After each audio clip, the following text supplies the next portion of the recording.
So last week in Sarasota, 90-year-old guy hits the gas instead of the brake, goes to the window of a bank.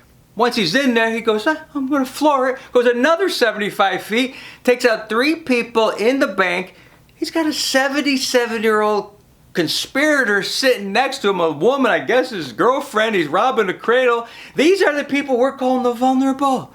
I don't think the virus is that strong. These people are surviving. Don't you understand that? He puts a bunch of people in the hospital. He's fine. Oh yeah, he's got his mask on for your protection and mine, but he's driving a full-size Toyota Avalon, definitely just for his protection.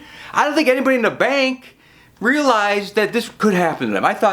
I'm thinking that maybe they think if they got the mask on, they're going to be always safe, no matter what.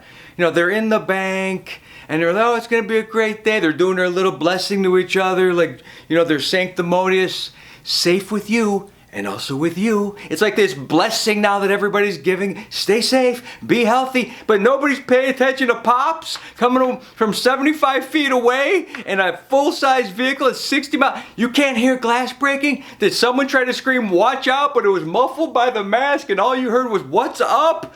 Yeah, I don't think anybody thought they were going to get taken out in the bank that day. I don't think before the bank, they were at home, looking in the mirror, putting their new mask on. I had to wear those paper masks all the time, but now I got a new Tampa Bay Devil Ray mask with the loop, and it feels comfortable, and the big cone, and it matches my jersey. I don't think they were thinking about that. Oh, I'm just going to go to the bank, count my cash, and get home for the news and the COVID update. It's going to be a great day.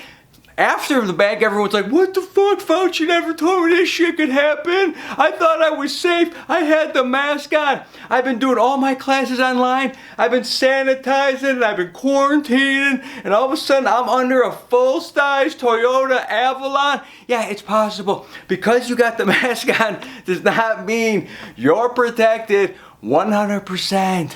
You're going to be laying on the table, and the coroner is going to be looking at you, and you're like, I don't know how this happened. I don't know how. I swear to God, I never thought this was going to be the case. And the coroner's just looking at you, and another guy comes by and goes, what happened? And the coroner's like, you're never going to believe this story. Coronavirus. Yeah. With a auto accident comorbidity. Definitely coronavirus. This guy died from coronavirus. Give us our bonus check. It was a coronavirus death with a comorbidity of a full-size Toyota Avalon running over this guy's ass. 90-year-old guy. Yeah. That's who you gotta watch out. Not the fucking virus. You got 90-year-olds driving full-size vehicles. That's what you gotta watch out for, folks. This guy got careless driving. Yeah, that's all. He was charged with careless driving. The police show up, didn't shoot this motherfucker. They just gave him a careless driving ticket. Aren't these the people who should be good? This guy should go down. He was taking off. He was on his walker, so I thought I'd fucking take him out. Thank you. You did a service for us, right? Because he could kill again. I'm trying to understand. Everyone's like, oh man, we gotta protect these people. They don't need your protection. They don't need it.